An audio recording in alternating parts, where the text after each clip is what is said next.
යුතු අරමුණු ගණනාවක් තියෙනවා. ඒගොල්ලෝ බලාපොරොත්තු වෙන අරමුණු ඉලක්ක ගණනාවක් තියෙනවා. හරි. ප්‍රධාන වශයෙන් ව්‍යාපාරයක තියෙන අරමුණු. එක තමයි ලාභ ලැබීම. මේ ප්‍රධානම අරමුණ. ව්‍යාපාරයක් පටන් ගන්න ගොඩාක් වෙලාවට ලාභ ලබන්න. නමුත් ඉස්සරහදී අපි කතා කරනවා ලාභ අරමුණු කර නොගත් ව්‍යාපාරයක් පවතිනවා කියලා. නමුත් අපි දන්න හුඟක් ව්‍යාපාර පටන් ගන්න තියෙන්නේ ලාභයක් ලබන්න.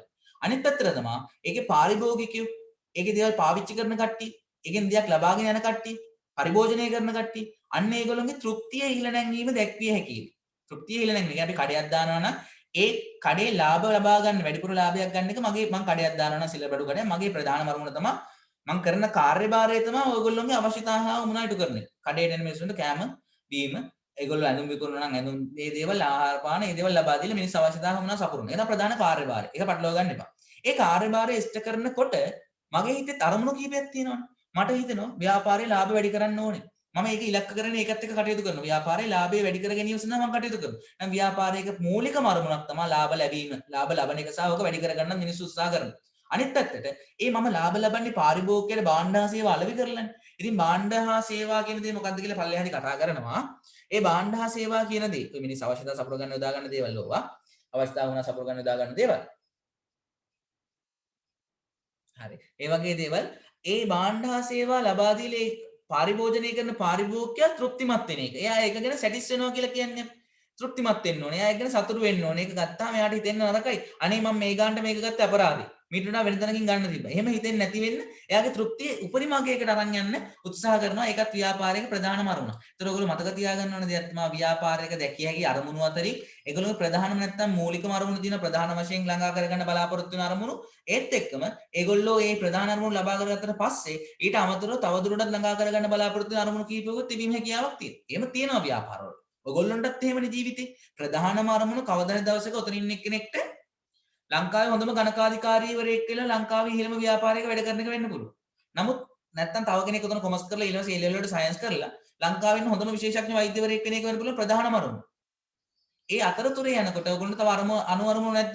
ළඟ වෙන O level හොඳට පාස් වෙන්න ඕන. ඊට පස්සේ A level හොඳට පාස් වෙන්න ඕන. කැම්පස් එකට හිලින් තේරෙන්න ඕන. ඊට පස්සේ කැම්පස් එකේ විභාග හොඳින් පාස් වෙන්න ඕන. ඒ වගේ අරමුණු ගන්නවකොත් තියෙනවා. ඊට අතර වෙනම සල්ලි ටිකක් හම්බ කරගන්න ඕනේ ජීවත් වෙන්න. අම්මට තාත්තට සලකන්න ඕන. ඒ වගේ ඉලක්ක ඔයගොල්ලෝගේ ජීවිතේ තියෙන්න පුළුවන්. ප්‍රධානම අරමුණ, ප්‍රධානම කාර්යභාරයට අරුණාම තව අරමුණු තිබීමේ හැකියාවක් තියෙනවා. ඒ ව්‍යාපාර වලටත් එහෙම තියෙනවා. ලාභ ලැබීම සහ පාරිභෝගික තෘප්තිය ඉහළ නැංවීම ප්‍රධානම අරමුණු විදිහට පාවිච්චි කරන අතර ඒගොල්ලන්ට ඉහත මූලික අරමුණු වලට අමතරව ව්‍යාපාරයක් තුළ පහත උපාරමුණුත් තියෙන්න පුළුවන්. අර ප්‍රධාන අරමුණු අරුණාම තව උපාරමුණු තිබීමේ හැකියාවක් තියෙනවා. ඒක තමයි භාණ්ඩ හා සේවාවල ගුණත් ඉහළ නැංවීම. ඇයි මේගොල්ලෝ මේ භාණ්ඩ හා සේවාවල ගුණත් ඉහළ නැංවන්නේ? මේගොල්ලෝ ව්‍යාපාර මිනිස් අවශ්‍යතා හා උමනා ඉටු කරන්න මිනිස්සුන්ට ලබා දෙන්නේ මොනවද? පාරිභෝගිකයන් ලබා දෙන්නේ මොනවද? භාණ්ඩ හා සේවා. ඉතින් ඒගොල්ලෝ ලබා දෙන භාණ්ඩයේ හෝ සේවාවේ ගුණත්වය ඉහළ යන්න ඕන. කඩේකට ගිහින් බලන්න ටිකක් ප්‍රසිද්ධ කඩයක් නම් පෙරේරන් සංසයකට ගිහින් බලන්න. පාරේ කඩයකින් නිකන් සාමාන්‍ය කඩයකින් කෑම කරනට ගොඩක් වෙනස් නේද? ඒ භාණ්ඩත් ටිකක් හොඳයි. හොඳ තත්ත්වයේ තියෙනවා කෑම බීම. ඒත් එක්කම සේවා ඒකේ මේ කෑම සර්ව් කරන කට්ටිය ඒගොල්ලෝ බෙදෙන කට්ටිය ඒගොල්ලොත් ගොඩක් වෙනස් නේද? හුඟක් හොඳට සලකනවා ඕගොල්ලන්ට සර්විස් කියලා කතා කරලා වෙන පාර කඩේකට ගියාම මල්ලි මොනවද ඕනේ? නංගි මොනවද ඕනේ? පුතේ කනවද නැද්ද? එහෙම අහන්නේ නේ. අරගොල්ලෝ ගියාම සර් මොනවද ඕනේ? මොනවද ඕඩර් කරන්නේ? සර් මේ දේ ගේන්න. එහෙම හුඟක් හොඳින් කතා කරනවා. භාණ්ඩා සේවාවල ගුණත්වය ඉහළ නංවන්න ඕනේ ව්‍යාපාර දියුණුව වෙද්දී සහ ඒගොල්ලෝගේ උපාරමුණක් විදිහට පාවිච්චි කරනවා. හරි. අනිත් පැත්තට සේවක සුබ සාධනය.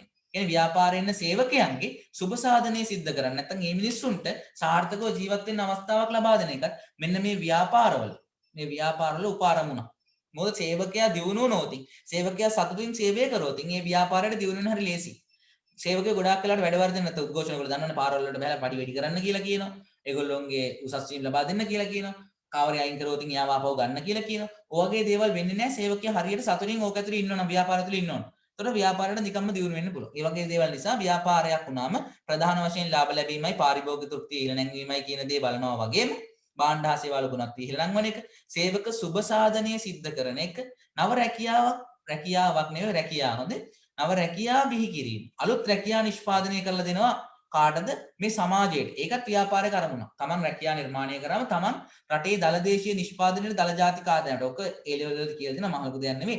රට සමස්තයක් විදිහට නිෂ්පාදනය කරන නිෂ්පාදනය. ඒක භාණ්ඩ වෙන්නත් පුළුවන්, සේවා වෙන්නත් පුළුවන්. ඔය දේ වැඩි වෙනවා අපි ගාව වැඩ කරන පිරිස වැඩි වුණොත්. මොකද රටේ ගෙවල් අස්සරලා කම්මැලිකමේ නිකන් ඉන්න මිනිස්සුන්ගේ ප්‍රමාණය අඩු වෙලා ඒ මිනිස්සුත් රටේ මොකක් හරි දෙයක් නිෂ්පාදනය කරන සේවාවක් හෝ භාණ්ඩයක් කියන දේ ඉස්සරහට කතා කරනවා. ඒතකොට ඒක මොකද්ද කියලා තේරෙනවා. දැනට සේවා හා භාණ්ඩ කියලා වචන දෙකක් තියෙනවා කියලා මතක තියාගන්න. ඒ දේ නිර්මාණය කරන්න මිනිස්සු ආවතින් රටේ සමස්ත සේවා නිෂ්පාදනය හා භාණ්ඩ නිෂ්පාදනය වැඩි වෙනවා. එතකොට නව රැකියාවක් බිහි කරන එකත් ව්‍යාපාරයක උපාරමුණ. එහෙනම් ඔයගොල්ලෝ මතක තියාගන්න ඕනේ මෙතනදී ව්‍යාපාරයක් කියන්නේ මොකක්ද? මිනිස් අවශ්‍යතා හා උවමනා ඉටු කිරීම සඳහා යොදා ගන්න ලබන ඕනෑම ආකාරයක ආර්ථික කටයුතු. නැත්නම් ඕනෑම කටයුත්තක් කිව්වොත් වැරද්දක් නැහැ. නමුත් තුඟක් ලස්සන මේ පළවෙනි නිර්වචනය පාවිච්චි කළා. ඕනනම් එනම් කියලා දාලා යට නිර්වචනයත් ගත්තා නම් ගොඩක් සම්පූර්ණයි උත්තරේ. පාඩම් කරගන්න ඉතන අමාරු කෙනෙක් ඉන්නවා නම් එකක් හරි මතක තියාගන්න. දල වශයෙන් අවබෝධ කරගන්න ඕනේ. මිනිස් අවශ්‍යතා හා උවමනා ඉටු කිරීම සඳහා යොදා ගන්න ලබන මිනිස් අවශ්‍යතා හා උවමනා ඉටු කිරීම සඳහා භාණ්ඩ හා සේවා නිෂ්පාදනය කරලා සපයනවා. නැත්නම් මිනිස් අවශ්‍යතා හා උවමනා ඉටු කිරීම සඳහා යොදා ගන්න ඕනෑම කටයුත්තක්. නැත්නම් ආර්ථික කටයුත්තක් ව්‍යාපාරයක් වුණනම් හරි. ව්‍යාපාරික ප්‍රධානම කාර්යභාරය මතක තියාගන්න ඕනේ. මොකද්ද ප්‍රධානම කාර්යභාරය කියලා කවුරු කාගෙන් හරි අහුවොත් මම හිතනවා හුඟක් කටට උත්තර දෙන්න පුළුවන්. මොකද්ද ප්‍රධානම කාර්යභාරය? මිනිස් අවශ්‍යතා හා උවමනා ඉෂ්ට කරන එක. ඊට අමතරව ඒක තමයි ප්‍රධානම කාර්යභාරය. ඒකට අරමුණු තියෙනවා. ඔය අරමුණු වලදී ව්‍යාපාරයන්ට මූලික අරමුණු තියෙනවා. ඒ අරමුණු වලට අමතරව තියෙන උප අරමුණු තියෙනවා. ප්‍රධානම අරමුණු දෙක නැත්තම් මූලික අරමුණු දෙකක් හැටියට අපි ගන්නවා ලාභ ලැබීම සහ පාරිභෝගික තෘප්තිය ඉහළ නැංවීම. ඒක ඕනම ව්‍යාපාරයක් ලොකුවට බලාපොරොත්තු වෙන දෙයක්. ඒගොල්ලෝ ප්‍රධාන වශයෙන් බලාපොරොත්තු වෙන තොයදී. අනිත් පැත්තට ඉහත සඳහන් කළ මූලික අරමුණු වල අමතරව තව උප අරමුණු කීපයක් තියෙන්න පුළුවන්. ඒ තමයි භාණ්ඩ හා සේවාවල ගුණත්වය ඉහළ නංවන්න. මොකද මේ භාණ්ඩ හා සේවාවල ගුණත්වය ඉහළ නැති වුණොත් මිනිස්සුව පරිභෝජනය කරන්නේ නැහැ. මිනිස්සු හරියට පරිභෝජනය කරේ නැත්නම් පාරිභෝගිකයා තෘප්තිමත් වෙන්නේ නැත්නම් ලාභ ලබන්නත් නැහැ. ඉතින් මේ දේ නැති වුණොත් මේ දේ නැති වෙලා යනවා. ඒ නිසා මේකත් උප අරමුණක් විදිහට තියාගන්න. අනිත් පැත්තට සේවක සුබසාධන.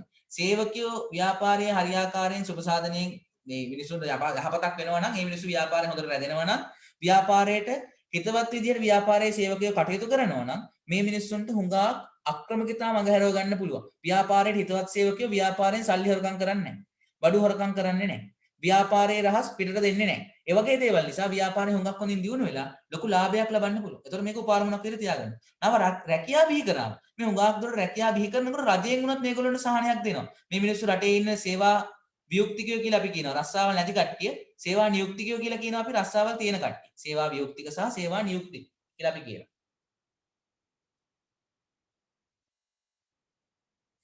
ප්‍රශ්නයක් අහලා තියෙනවා. මොකක්ද අහලා තියෙන්නේ මලිති? මිනිස් අවශ්‍යතා හා උවමනා කීයක් මතක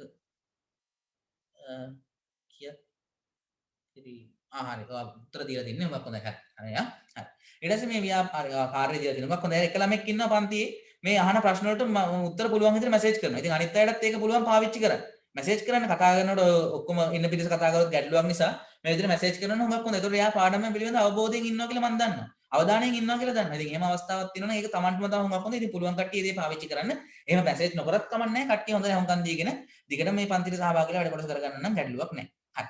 එහෙනම් මේ ව්‍යාපාරවල අරමුණු කියන දේ මතක තියාගන්න ඕනේ. හරි. එහෙනම් අපි ව්‍යාපාර කියන කොටසට ආවා. මේ ව්‍යාපාර නිර්මාණය වුණ යන මිනිස් අවශ්‍යතා හා උවමනා නිසා. මිනිස්සුන්ගේ අවශ්‍යතා සපුරව ගන්න උවමනා තෘප්තිමත් කරගන්න ඕනේ. තෘප්තිකාරකයන් යොදා ගන්න ඕනේ. අන්න ඒ අවස්ථාවේදී උවමනා සපුරා දෙන්න තමයි මේ ව්‍යාපාර අවශ්‍යතා හා උවමනා ඉෂ්ට කරලා දෙන්න ව්‍යාපාර. අන්න ඒ ව්‍යාපාරවල අරමුණු කීපයක් තියෙන ප්‍රධාන කාර්යභාරය කතා කරා. දැන් කතා කරනවා මේගොල්ලෝ මේ දේවල් හැමදේම කරද්දී ඒගොල්ලෝ කාර්යයන් විදිහට කරන්නේ මොනවද? ඒගොල්ලෝ මිනිස් අවශ්‍යතා වුණා මිනිස් අවශ්‍යතා වුණා ඉෂ්ට කරනකොට ඒගොල්ලෝ කටයුතු කරන්නේ කොහොමද? ඔයගොල්ලෝ දැන් O level වලට හොඳට පාඩම් මේ O level වල හොඳ රිසල්ට් එකක් ගන්න වැඩ කරනකොට ඔයගොල්ලෝ කරන්නේ මොනවද?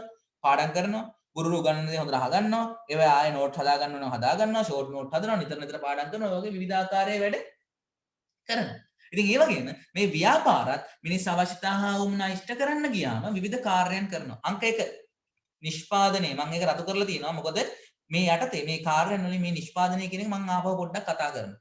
අනිත් දේවල් ලොකුවට මෙතන කතා කරන්නේ නැහැ. ඔය ඉස්සරහා පාඩම් වලදී පොඩ කතා කරමු අපි අවශ්‍යතාවයක් ආවොත්. නිෂ්පාදනය කියන එක මෙතනදී කතා කරනවා. එහෙනම් ව්‍යාපාරයේ ප්‍රධානම කාර්යය තමයි නිෂ්පාදනය. ඒතර මේ නිෂ්පාදනය කියලා කියන්නේ නිපදවනවා කියන එකනේ, හදනවා කියන එකනේ. ඒතර උතනදී නිෂ්පාදනය කරන්න පුළුවන් ව්‍යාපාරවල මොනවද? භාණ්ඩ හෝ සේවා. භාණ්ඩ හදන්නත් පුළුවන්, සේවා හදන්නත් පුළුවන්. මොකද මිනිස් අවශ්‍යතා හා උවමනා කියන දේ භාණ්ඩයක් තුලිනුයි සේවාවක් කියන දේ තුලිනුයි දෙකෙන්ම තෘප්තිමත් කරගන්න පුළුවන්, ඉෂ්ට කරගන්න පුළුවන්. එතකොට මේගොල්ලන්ට නිෂ්පාදනය කරන්න පුළුවන් භාණ්ඩ හෝ සේවා කියන කාරණා දෙක. මේ දේ මොකද්ද කියලා යටින් මම පැහැදිලි කරලා තියෙනවා. එතකොට ඔයගොල්ලන්ට තවත් හොඳට තේරෙනවා. හරි? දැන් මම මේ ඔයගොල්ලන්ට සපයන්නේ සේවාව. ඔයගොල්ලෝ මේ සේවාව ලබා ගැනීම සඳහා කඩේට ගිහලා ෆෝන් එකක් අරන් ආව නම් ඒක භාණ්ඩයක්. මේ දෙකම උනේ ඔයගොල්ලෝගේ මේ අධ්‍යාපනය කියන අවශ්‍යතාවය සපුර ගන්න මේ Zoom එක හරහා යන අපේ පන්තියට සම්බන්ධ වෙන්න කියන උවමනාව ඉෂ්ට කරගන්න ඕන වෙච්ච නිසා. එතකොට මම කරන සේවාවයි අනිත් පැත්තෙන් අර මිනිස්සු දුන්න භාණ්ඩය කියන කාරණා දෙක තුලින් මේ ව්‍යාපාරයේ නිෂ්පාදන කටයුතු සිදු කරලා දෙන භාණ්ඩ හා සේවා කියන කාරණා දෙක. හරි. ඊට පස්සේ අනිත් කාර්යයන් තමයි බෙදා හැරීම, අලෙවි කිරීම, සේවක කටයුතු පාලනය කිරීම, මුල්‍ය කටයුතු පාලනය කිරීම. සමහරලාට පොඩ්ඩක් බෝරින් ඉතින් කම්මැලිද ඔයගොල්ලෝ මේ පාඩම තියරි නිසා. තියරි නිසා පොඩ්ඩක් අහන් ඉන්න. මොකද තියරි කොටසත් අනිවාර්යෙන් ඕනේ හොඳ ඒකකට යන්න. තියරි සහ accounting කොටස දෙකම maths part එකයි theory part එකයි කියන කාරණා දෙකම හුඟක් වැදගත් වෙන හොඳ රිසල්ට් එකකට යන්න. මම ඔයගොල්ලොත් එක්ක කතා කර කර නෝට් එක දීදී ලියන්නත් පුළුවන්. එහෙම වුණොත් අපි මේ කරපු කොටස දැනට කරපු කොටස කරන්නත් දවස් දෙකක් හෝ තුනක් කාලයක් යනවා. ඉතින් අපි ලොකුවට කාලේ නාස්ති කරන්න ඕනේ නැහැ. මම හිතනවා මේ PDF එක හුඟක් පැහැදිලිව ඔයගොල්ලන්ට පාඩම් කරන්න. නිසා මේක පාඩම් කරගන්න පුළුවන් විදිහට මේක දැන් හොඳට තේරුම් ගන්න. තේරුම් අරගෙන මේකේ අඩු නෝට් මොනවද තියෙනවද ලියා ගන්න ඕනේ. දැන් කතා කරනකොට ටක් ගාලා කොහේ හරි නෝට් ඩවුන් කරගන්න ලියා ගන්න. හරි. එහෙනම් මේ ව්‍යාපාරික කාර්යයන් තමයි නිෂ්පාදනය, බෙදා හැරීම, අලෙවි කිරීම, සේවක කටයුතු පාලනය සහ මුල්‍ය කටයුතු පාලනය. ඔක මතක තියාගන්න. ඔක පේපර් එකේ ලොකුවට අහන්නේ නැති වුණාට ඔක මතක තියාගන්න ඕනේ ඔයගොල්ලෝ. මොකද මේ අහන්න නැති බවක් නෑ. අහනවා ගොඩක් වෙලාට අහනවා. නිසා මතක තියාගන්න. මෙතනදී මම කතා කරන්නේ මේ පළවෙනි කාර්ය නිෂ්පාදනය කියන එක ගැන මම කතා කරනවා. නිෂ්පාදනය කියන එක ගැන මම දැන් කතා කරන්නේ ව්‍යාපාරයක පළමු කාර්ය. මොකද්ද මේ නිෂ්පාදනය කියලා කියන්නේ? නිෂ්පාදනයක් කියලා කියන්නේ මොනවා හරි යෙදවුම් කොටසක්. යෙදවුම් කියලා කියන්නේ යොදවන දේවල් මොනවා හරි දෙයක්. ඒ යෙදවුම් කොටසක් මොකක් හරි පරිවර්තන ක්‍රියාවලියකට භාජනය කරලා අවසානයේ නිමවුමක් ලබා ගැනීම. යෙදවුම් කොටසක් පරිවර්තන ක්‍රියාවලියකට භාජනය කරලා අවසානයේ නිමවුමක් ලබා ගැනීම අපි කියනවා නිෂ්පාදනයක් කියලා. ওই නිමවුම විදිහට තමයි එළියට එන්නේ එක්ක භාණ්ඩයක් නැත්නම් සේවාවක්. එහෙනම් අපි හිතමු උදාහරණයක් විදිහට අපි මොනවා හරි දෙයක් හදන්න යනකොට මොනවා හරි දෙයක් දාන්න ඕන. මොනවා හරි දෙයක් නිෂ්පාදනය කරන්න යනකොට මොනවා හරි දෙයක් දාන්න. මේ දාන දේවල් වලට අපි කියනවා යෙදවුම් කියලා. ඒක මොකක් හරි ක්‍රියාවලියකට භාජනය වෙන්න ඕනේ. අවසානයේ නිමවුමක් එළියට එන්න. ඒ දේ සිද්ධ වෙනවා නේද? එහෙනම් නිෂ්පාදනය කියලා කියන්නේ යෙදවුම් පරිවර්තන ක්‍රියාවලිය. පරිවර්තන ක්‍රියාවලියක් කියලා කියන්නේ යමක් තව දෙයකට පෙරලනවා නැත්නම් පරිවර්තනය කරනවා. යෙදවුම් පරිවර්තන ක්‍රියාවලියකට ලක්කොට මිනිස් අවශ්‍යතා හා වුමනා සපුරන නිමවුමක් බිහි කිරීමේ ක්‍රියාවලිය තමයි නිෂ්පාදනයක් කියලා කියන්නේ. යෙදවුම් ප්‍රමාණයක් මොනවාම හෝ යෙදවුමක් නිෂ්පාදන ක්‍රියාවලියකට භාජනය කරලා ඒ කියන්නේ ඒක නිෂ්පාදනය කරන යම් ක්‍රියාවලියක් තියෙන. ඒක මොකක්ද කියලා ඉස්සරහට කතා කරමු. ඒ ක්‍රියාවලියට භාජනය කරලා අවසානයේ නිමවුමක් ලබා ගන්නවා. ඔව්. මලදි මොනවද තියෙනවනම් අහන්න.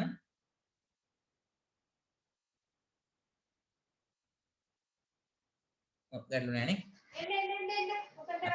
ගැටලුවක් නෑ. හරි. එහෙනම් නිෂ්පාදනය කියන කතාව හරි. මොකද්ද නිෂ්පාදනය කිව්වේ කියලා දැන් ඔයගොල්ලෝ මතක තියාගන්න. ව්‍යාපාරයක පළවෙනි කාර්යය තමයි නිෂ්පාදනය. නිෂ්පාදනය කියන්නේ මොකද්ද?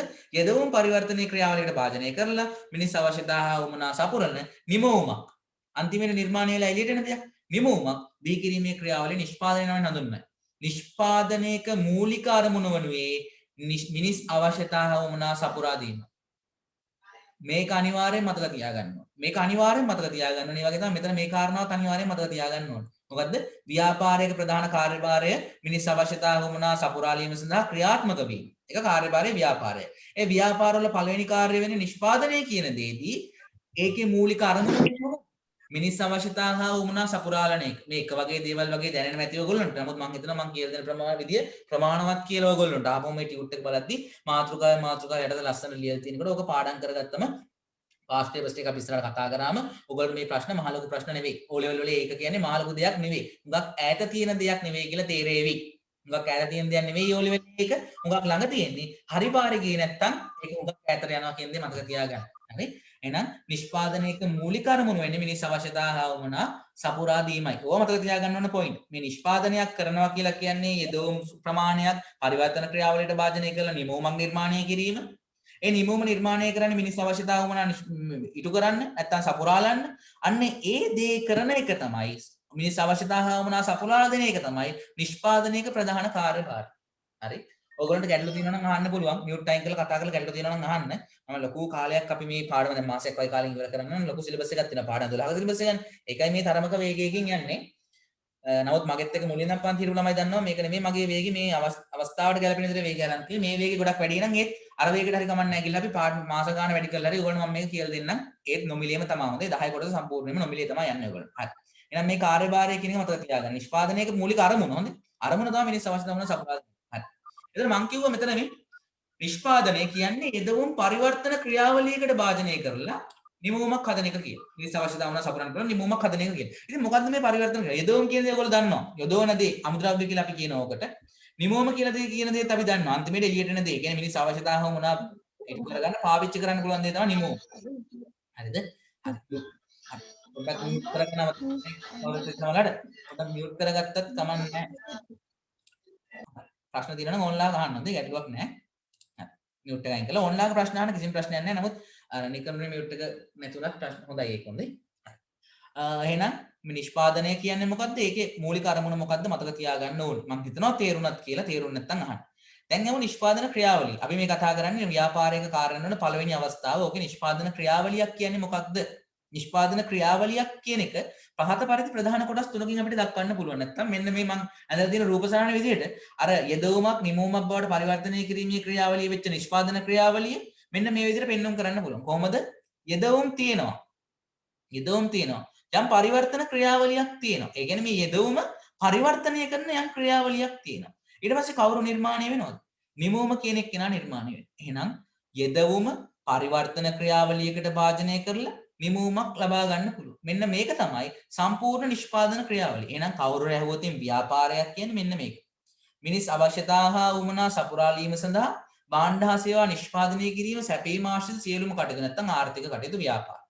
ව්‍යාපාරවල නැත්නම් ව්‍යාපාර ක්‍රියාත්මක වෙන්නේ ප්‍රධානම කාර්යභාරය මොකක්ද? මිනිස් අවශ්‍යතා වුණා සපුරාලන එක. ව්‍යාපාරික අරමුණු ප්‍රධාන අරමුණු තියෙනවා, උපාරමුණු තියෙනවා. ව්‍යාපාරික කාර්යභාරයන් තියෙන යටතේ ප්‍රධානක නිෂ්පාදනයේ මූලික එක. නිෂ්පාදනය කියලා කිව්වේ යෙදවුම් පරිවර්තන ක්‍රියාවලියකට භාජනය කරලා නිමවුමක් බවට පරිවර්තනය කිරීම. ඒක තමයි නිෂ්පාදනය. ඔය නිමවුම තමයි අන්තිමට නිෂ්පාදනයෙන් එළියට එන්නේ. එතකොට නිෂ්පාදනයක මූලික අරමුණ වෙන්නේ තර මිනිස් අවශ්‍යතා හා වුණා සපුරාලන එක නැත්නම් ඉෂ්ට කරන එක. ඔය කාරණා මතක තියෙන්න ඕනේ. ඊට පස්සේ මේ නිෂ්පාදනය කරනකොට යෙදවුම් නිමවුම් බවට පරිවර්තනය කිරීමේ ක්‍රියාවලියක් තියෙනවා කිව්වා. අන්න ඒකට කියනවා නිෂ්පාදන ක්‍රියාවලිය. නිෂ්පාදන ක්‍රියාවලිය. මම මේ කරන දේ වේගය වැඩි නම් කවුරු හරි ඉන්නවනම් අහන්න ඕනේ. තේරෙන්නේම නැත්නම් මම වේගෙන් යනවා වගේ දැනෙනවා නම් කතා කරලා කියන්න. මම එතකොට තව ටිකක් සරල විදිහට කියලා දෙන්නම්. ඔයගොල්ලෝ එක වතාවක් කොහොම මේක කොහෙන් හරි ඉගෙනගෙන තියෙන්න පුළුවන්. නැති වෙන්නත් පුළුවන්. නැති වුණත් මම මේ උගන්වන විදිහ සාධාරණයි. මම හිතන්නේ ඔයගොල්ලෝ දැන් තේරුම් ගන්න පුළුවන්. ඊට පස්සේ පාඩම් කරන්න. දැන් මේක උගන්වනකොට ඔයගොල්ලෝ පාඩම් කරන්න මම වෙලාවක් දෙන්නේ නැහැ. නිසා පාඩම් කරන්න උවමනා නැහැ මේ මොහොතේදී. මේ මොහොතේදී ඔළුවට දාගන්න ඕක. තේරුම් ගන්න. අවබෝධයට ගන්න. ඊට පස්සේ පන්ති ඉවරනම ඔක පාඩම් කරගන්න. ඊළඟ දවසේ පන්තිට එනකොට මේ තියරි කොටස පාඩම් කරගෙන පන්තිට එන්න පුරුදු වෙන්න. එතකොට තමයි ලොකු ගමනක් යන්න පුළුවන් ඔය හැමෝටම. හොඳේ. මාත් එක්ක හොඳ රිසල්ට් එකකට යන්න පුළුවන් වෙන්නේ එතකොට. කියන විදිහට වැඩ කරන්න පුළුවන් නම් මුගක් දුර ගමනක් යන්න පුළුවන්. එහෙනම් නිෂ්පාදන ක්‍රියාවලිය කිව්වේ යෙදවුම් යොදවන යම් දෙයක් පරිවර්තන ක්‍රියාවලියකට භාජනය කරලා නිමවුමක් බවට පත් කරන මෙන්න මේ පියවර තුනත් එක්ක මේ ඊතල ගහලා ලිව්වා නම් මේක තමයි නිෂ්පාදන ක්‍රියාවලිය. ඒතර මේ යෙදවුම් මේකට උදාහරණයක් මම ගත්තා. පාන් කියන නිමවුම. පාන් කියන්නේ භාණ්ඩයද සේවාවද කියලා අහුවොතින් තාම මම යට කොටසේ භාණ්ඩ සේවා කියලා දුන්නේ. නමුත් ඔයගොල්ලෝ දන්නවා පාන් කියන්නේ භාණ්ඩයක්. පාන් කියන්නේ භාණ්ඩයක්. ඒ පාන් කියන භාණ්ඩයෙන් අපේ ආහාර කියන අවශ්‍යතාවය සපුර ගන්න පුළුවන්. ඒත් එක්කම ආහාර කියන අවශ්‍යතාවය සපුර ගන්නකොට කෙනෙක්ට පාන් කන්න හිතුනොත් මේ පාන් කියන දේෙන් අපේ උමනාව සපුර ගන්නත් පුළුවන්. හරියට හරි. උමනාව සපුර ගන්නත් පුළුවන්.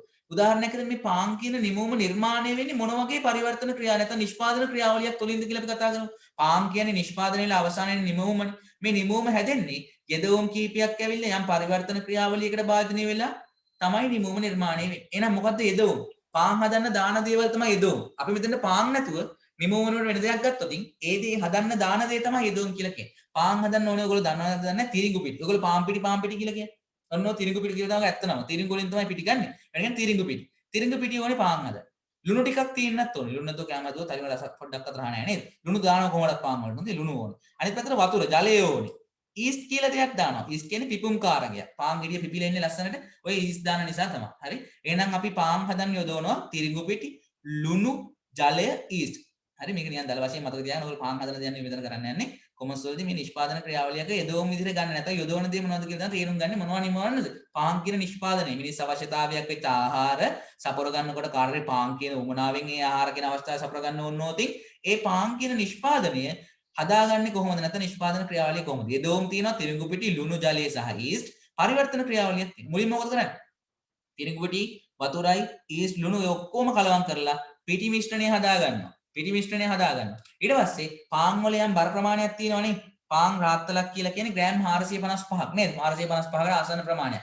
ඒ ප්‍රමාණයට අර ලොකු පිටි මිශ්‍රණය වෙන් කරගන්න ඕනේ පුංචි පුංචි කොටස් වලට. ග්‍රෑම් 455 පාන් ගෙඩියක් කියන විදිහට අර පාන් පිටි මිශ්‍රණය යොද වෙන් කරගන්න ඕනේ. නැත්තම් එක එක සයිස් වල පාන් આવුත් එම කඩකාරයට එක්ක පාඩුයි. නැත්තම් වැඩිපුර ලාභයි. පොඩි පොඩි ග්‍රෑම් 250 300 ඒවා ග්‍රෑම් 455 පාන් ගන්නට විකුණුත් එම කඩේ එක්කනට හරි ලාභයි නේද? ඒක අපිට අවාසි. ඒක නිසා අපි ආරක්ෂා කරන්න පාරිභෝගික කටයුතු පිළිබඳ අධිකාරියක් කියලා දෙයක් රටේ. එයා තමයි නිර්මාණය කරලා මෙන්න මේ දේවල් මෙහෙම තියෙන්න ඕනේ. එහෙම නැති වුණොත් එන පාන් කඩේ අධිකාරියව අරන් යනවා වැරදි ගඩක් කරා කියලා. හරි එහෙනම් පිටි මිශ්‍රණය මුලින් හදාගන්න නේද? පරිවර්තන ක්‍රියාවලිය මුලින් මේ යෙදවුම් ටික භාජනය කරනවා. නිමවුමක් බවට ඒක හදද්දි පරිවර්තන ක්‍රියාවලිය මේ යදෝම් ටික හදා ගන්නවා මුලින්ම පිටි මිශ්‍රණයක් විදියට. ඊට පස්සේ ඒක යම් ප්‍රමාණයක් වලට වෙන් කර ගන්නවා. පාන් ග්‍රෑම් 455 නම් ග්‍රෑම් 455 ඒවා වෙන් කර ගන්න. ඊට පස්සේ ඒ පාන් අච්චු වලට දාලා පුලුස්ස ගන්නවා, පුච්ච ගන්නවා. අච්චු වලට දාලා පුච්ච ගත්තාම සම්පූර්ණයෙන් පාන් එනවා. ඊට පස්සේ මේ පාන් ඇසුරුම් කරනවා. එක්ක පෙට්ටි වලට දාලා බේකරි මේ වෙන බේකරිස් වලට යවනවා නැත්නම් කඩ වලට යවනවා. පැකට් කරනවා නම් පැකට් කරලා සුපර් මාකට් වල විකුණනවා. එහෙම විකුණනවා. එහෙනම් මේක තමයි පරිවර්තන ක්‍රියාවලිය. මේක භාණ්ඩයෙන් භාණ්ඩයට සේවාවෙන් සේවාවට වෙනස් වෙන්න පුළුවන්. හොඳයි. අන්තිමේට නිමවුම තමයි පාන්. පාන් කියන එක තමයි නිමවුම වෙන්නේ. හරි. එහෙනම් මේ යට තියෙන එක නෙවෙයි ඔයගොල්ලෝ මතක තියාගන්න ඕනේ. මේක තමයි අදහස කියලා මතක තියාගන්න. අපි දෙයක් හදන්න දාන දේවල් ටික යෙදවමු. ඒක හදන්න මොකද්ද කරන කටයුත්ත ක්‍රියාවලිය පරිවර්තන ක්‍රියාවලිය අන්තිමට හදන දේ නිමවුම. ඔය දේ මතක තියාගන්න. නමුත් මෙතෙන්ට නිමවුම රෙදි වුණොත් එතකොට අපිට ගන්න පුළුවන් ඇඳුමක් අපි හිතමු කලිසමක් කියලා. ෂර්ට් එකක් ගන්න. ෂර්ට් එකක් නම් අවශ්‍ය වෙන්නේ මොනවද? රෙදි ඕනි. නූල් ඕනි. ඉදිකටු ඕනි, බොත්තම් ඕනි. ඒ දේවල් ඕන කරන්නේ. ඊට පස්සේ ඒකේ පරිවර්තන ක්‍රියාවලිය මොකද්ද? රෙදි කපා ගන්න ඕන. ඊට පස්සේ අවශ්‍ය කොටස් මහ ගන්න ඕන වෙන වෙනම. ඉතින් ඒ කොටස් සියලු දේ එකතු කරන්න ඕන. කොලර් එකට දාන පොඩි කාඩ්බෝඩ් කෑල්ලක් වගේ තියෙන එක දාන්න ඕනේ. අන්තිමට මේ ඇඳුම හදලා ඉවරනම මහල ඉවරනම අයන් කරලා පැක් කරන්න ඕනේ. පැක් කරලා යවන තැන් වලට යවන්න අන්තිමට තමයි ඇසුරුම් කරන ලද ෂර්ට් එකක් එළියට එන්නේ. ඕකනේ අපි ගන්න නිමවුම විදිහට. ඒතකොට මේ පරිවර්තන නිෂ්පාදන ක්‍රියාවලියට භාණ්ඩයක් හෝ සේවාවක් කියන ඕන දෙයක් යොදවන්න පුළුවන්. ඒක නිෂ්පාදනය වෙලා අවසානයේ සේවාව වෙන කතාව තමයි මෙතන කතා කරන්නේ. ඒතකොට දැන් මම මෙතන සපයන්නේ සේවාවක්. ඒකට නිෂ්පාදන ක්‍රියාවලිය. මොකද්ද මම ඒකට දැම්මේ? මගේ කාලය දැම්ම, මගේ දැනුම දැම්ම, මගේ බුද්ධිය වගේ දේවල් දැම්ම. ඒ දේවල් දාලා ඉවරලා ඒක ලස්සන එක ක්‍රමවේදයකට ගලාගෙන ටියුට් එකක් හදලා ඉවරලා එළියට දුන්න අධ්‍යාපනය දෙන්න. කොමස් අධ්‍යාපනය දෙන්න එළියට දුන්න. අන්න ඒක තමයි නිෂ්පාදන ක්‍රියාවලිය. එතකොට මේ පරිවර්තන ක්‍රියාවලිය කියන්නේ ඒගොල්ලෝ හිතලා ලියන්න පුළුවන්. පාන් හදනවා වුණොත් මෙන්න මේ වගේ දේ බලන්න. රෙදි වලට සම්බන්ධයෙන් අර රෙදි කපනවා, රෙදි කොටස් වෙන වෙනම මහනවා, කොටස් ටික එකතු කරනවා, අන්තිමට අයන් කරලා පැක් කරනවා. ඔය වගේ යම් කාරණා කීපයක් ලියවම හරි. ගෙනියන් දාලා අවබෝධයක් ගන්න. මොකද ඒක විශේෂ කරුණු වලදී මේ ක්‍රියාවලිය කියන්නේ මොකක්ද කියන දේ දන්නවද කියන මිසක් සම්පූර්ණ රෙදි ගාමන්ට් එකක ඔයගොල්ලෝ වැඩ කරයි කියලා උපකල්පනය කරලා ප්‍රශ්න හදන්නේ නැහැ. ඒ නිසා ඒක පොඩ්ඩක් එහා මෙහා ගියට ගැටලුවක් නැහැ. නමුත් අර වෙන්න පුළුවන් දේ අන්තිමට පැක් කරනවා වගේ දේක් දාලා ඉවර කරලා දාන්න පුළුවන්කම තියෙන්න ඕනේ ඔයගොල්ලෝ. හරි එහෙනම් නිෂ්පාදන ක්‍රියාවලිය කියන්නේ මේක. යෙදවුම් පරිවර්තන ක්‍රියාවලියක් තුළින් නිමවුම් බවට පරිවර්තනය කිරීම නැත්නම් පත් කිරීම තමයි නිෂ්පාදන ක්‍රියාවලියක් කියලා කියන්නේ. එහෙනම් අපි ව්‍යාපාර කතා කරනවා. ව්‍යාපාර කරන්නේ මොකද්ද? ඒගොල්ලෝගේ අරමුණු කතා කරනවා. ඊට පස්සේ නිෂ්පාදනය කියන්නේ මොකක්ද? ග්‍රෑම් 400 කෙනෙක් දාලා පාන් ග්‍රෑම් 400යි. හරි. මම දන්න විදිහට 455ක වගේ ප්‍රමාණයක් තියෙනවා. කමන්න. يعني සමහරලාට ඔයගොල්ලෝ දන්න බේකරියක් නම් ඔය ග්‍රෑම් 400 විකුණන එක්කන සමහරලාට වැරදි නේද? ග්‍රෑම් 455ක් මම දන්න විදිහට පාන් ගෙඩියක තියෙනවනේ. එහෙම නොතින් එහෙම වාට වුණා. එයාගෙන ෆැමිලි කරන්න පුළුවන්. ෆැමිලි කරන්න යන්න එපා. මොකද මේ සාමාන්‍ය මිලට ග්‍රෑම් 400 විකුණන්නේ නැතුව අඩු මිලකට විකුණනවා නම් ග්‍රෑම් 400 ඊටත් වඩා අඩු වුණත් ගැටලුවක් නැහැ. හරි මිලට පාන් විකුණනවා නම් මම දන්න විදිහට ග්‍රෑම් 455ක ප්‍රමාණයක්. ඒක ලොකුවට ගැටලුවක් නැහැ අපිට. හොඳයි. හොඳයි. හරි. එහෙනම් ව්‍යාපාරික කාර්යයන් ඊටසේ කාර්යයන් වල පළවෙනි අවස්ථාව නිෂ්පාදනය කියන්නේ මොකක්ද? නිෂ්පාදනයේක මූලික අරමුණ මොකක්ද? නිෂ්පාදනයක් වෙනකොට ඒකේ ක්‍රියාවලිය මොකක්ද කියන කතාව කතා කරා. ඕනම නිෂ්පාදනයක් මෙතනට දාගෙන ඉවරලා නිමවුමක් දාගෙන ඒකේ යෙදවුම් සහ පරිවර්තන ක්‍රියාවලිය නියලා මෙන්න මේක තමයි නිෂ්පාදන ක්‍රියාවලිය කියලා ඔයගොල්ලෝ පෙන්වන්න කිරීමේ හැකියාවක් තියෙනවා. කොහොම පෙන්වන්න පුළුවන්. හරි. තව අලුත් මාතෘකාවකට අපි යනවා නිෂ්පාදිත. මේ දක්වා කරපු දේවල් වල මොනෑම හෝ ගැටලුවක් තියෙන කවුරු හරි ඉන්නවනම් ටක් ගාලා එක්ක chat කරන්න නැත්නම් ප්‍රශ්න මියුට් එකකින් කරලා අහන්න. ගැටලුවක් තියෙන කවුරු හරි ඉන්නවද? ප්‍රශ්න තියෙනවා නම් අහන්න. ප්‍රශ්න නැත්නම් ඕකේ එකක් දාන්න යන තෝර ලේසි ඉස්සරහට යන්න අපිට. ගැටලු නැත්නම් කියන්න. විනාඩියක් ගන්න විනාඩියක් කරන් කියන්න. හරි. තිල්මිට ගැටලුවක් නැහැ. තව කවුද ඉන්නේ? හරි මලිටි හොඳයි. අනිත් ළමයින් තලුතෙන් එකතු වෙච්ච කට්ටියත් දාන්න මේක ගැටලුවක් තියෙනවා. ඒ හැමෝටම මගෙත් එක්ක මෙච්චර කාලයක් හිටපු ළමයින්ට ලැබෙන අයිතිවාසිකම්ම ලැබෙනවා. ඒ හැමෝටම මේ විදිහටම පුළුවන් අලුතෙන් එකතු වෙච්ච කට්ටියත් මැසේජ් කරන්න. හොඳයි. මැසේජ් කරලා තේරෙන්නේ නැද්ද තියෙනවා නම් අහන්න. මොකද මේ ඔයගොල්ලෝ හැමෝම වෙනුවෙන් තමයි මම මේ පන්තිය පටන් ගන්න තියෙන්නේ. නිසා මෙතෙක් කාලේ මම හිටපු මාත් එක්ක හිටපු ළමයි පිරිස විතරක් නෙමෙයි අලුතෙන් එකතු වෙන හැම කෙනෙක්ටම පුළුවන් තමන්ගේ තියෙන අදහස් ඉදිරිපත් කරන්න. මොකක් හොඳයි අලුත් කට්ටියත් මැසේජ් කරනවා. ගොඩක් හොඳයි.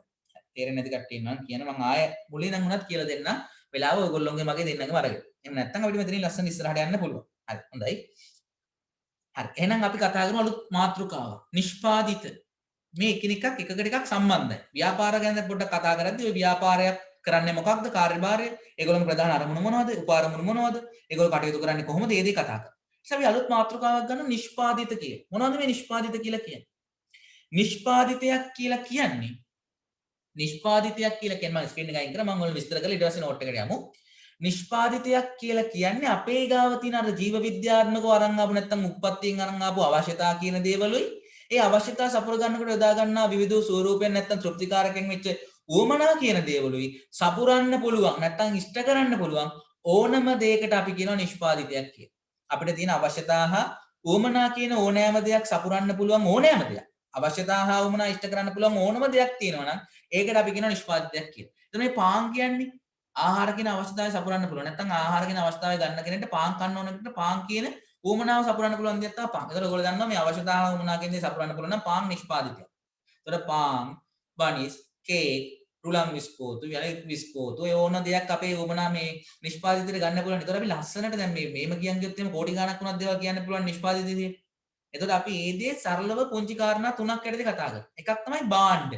එතකොට පාන් කිව්වත් පෑන් පැන්සල් කිව්වත් පොත් ඊට පස්සේ මවුස් එකක්, කීබෝඩ් එකක්, ලැප්ටොප් එකක්, ටැබ්ලට් එකක් මාවට තියෙන දේ මම මේ කියන්නේ. ඒ ඕන දෙයක් භාණ්ඩයක්. භාණ්ඩයක් කියන්නේ මොකක්ද කියලා පස්සේ කතා කරනවා. දැන් හිතාගන්න ඒවා භාණ්ඩ. ඉතින් භාණ්ඩ. අනිත් පැත්තට මේ මම ලබා දෙන්නේ මොකද්ද? මම ඕගොල්ලන්ට පේන්නෙත් නෑනේ. මම මේ මවුස් එකෙන් මේ ඇරෝ එක එහෙම හෙල්ලෙනවා විතරයි තේරෙන්නේ පේන්නේ. නමුත් මම කියන දේ ඕගොල්ලන්ට ඇහෙනවා. ඒ දේ ඔයගොල්ලෝ තේරුම් ගන්න උත්සාහ කරනවා කියලා මට තේරෙනවා. ඔයගොල්ලෝ ඒක තේරුම් ගන්නවා. ඒක හුඟක් හොඳයි. ඉතින් මේ මොකද්ද ඔයගොල්ලෝ ලබා ගන්න සේවාව. ඉතින් මම මෙතන ඉගෙනුවොත්, ඔයගොල්ලෝගේ ගණිත ගුරුවරයා ඉගෙනුවොත්, ඔයගොල්ලෝ විද්‍යාව ගුරුවරයා ඉගෙනුවොත්, ඔය කවුරු ඉගෙනුවොත් ඔයගොල්ලෝ සේවාවක් සපයනවා.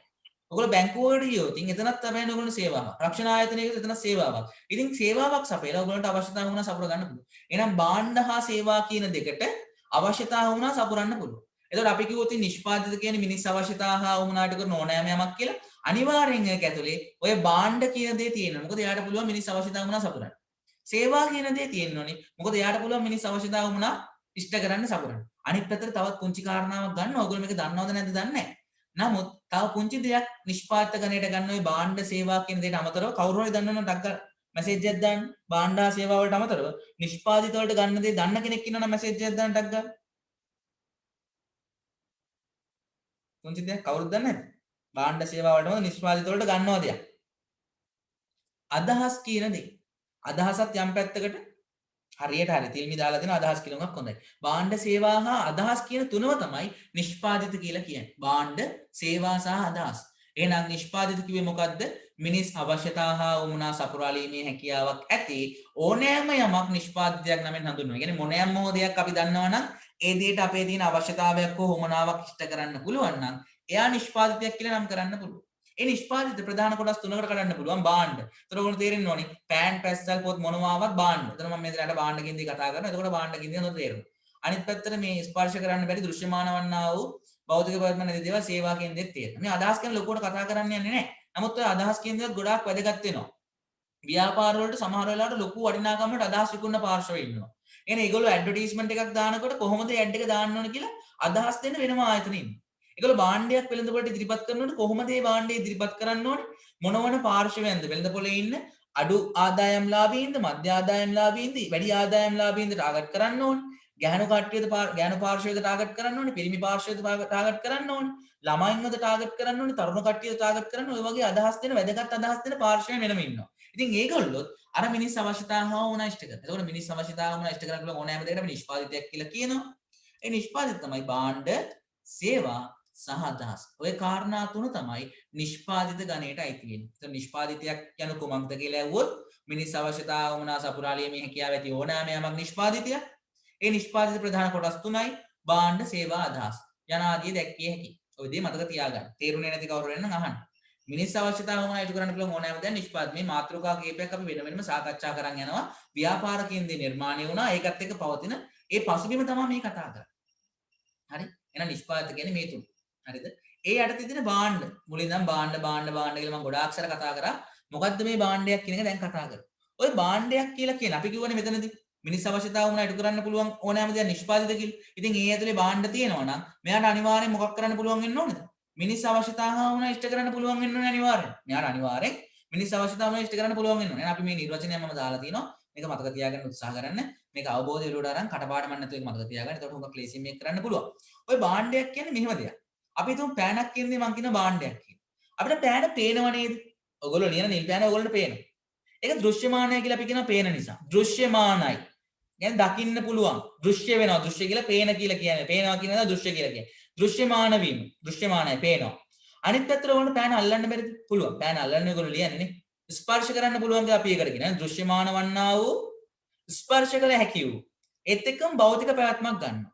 ඔයගොල්ලෝ නිල් පෑන දැම්මහම ඔයගොල්ලෝ පැන්සල් පෙට්ටියේ එක පෑනක් දාන්න විතරයි ඉඩ තියෙන්නේ. ඔයගොල්ලෝ දානවා ඔයගොල්ලෝගේ එක පොඩි ඉඩයි තියෙන්නේ. ඔයගොල්ලෝ ඒකට ඔයගොල්ලෝගේ නිල් පෑන දානවා. ඔය නිල් පෑන දැම්මට පස්සේ තව මොනවක්වත් දාන්න ඉඩ නැත්තම් ඒ පෑන අර පැන්සල් පෙට්ටියෙන් ඉඩක් අරන්. ඒකට අපි කියනවා භෞතික පැවැත්මක් තියෙනවා කියලා. භෞතික පැවැත්මක් තියෙනවා කියලා. එහෙනම් මේ භාණ්ඩයක් කියන දේ ප්‍රධානම ලක්ෂණ තුනක් තමයි දෘශ්‍යමාන වන්නා වූ, ස්පර්ශ කළ හැකි වූ භෞතික පැවැත්මක් ඇතිවීම. ඒ කියන්නේ දෘශ්‍යමාන වෙනවා, ඒ කියන්නේ දකින්න පුළුවන්, ස්පර්ශ කරන්න පුළුවන්. දෘශ්‍යමාන වන්නා වූ කියන මම දන්නේ දෘශ්‍යමාන වීම. අනිත් පැත්තට ස්පර්ශ කළ හැකි වීම. අනිත් පැත්තට භෞතික පැවැත්මක් තිබීම. ඔන්න ඔය කාරණා මේ භාණ්ඩයක් කියන එකේ ප්‍රධාන ලක්ෂණ. ඔය දේ තුලින් මම මේ භාණ්ඩය නිර්වචනය කරලා තියෙන මෙන්න මේ විදිහට.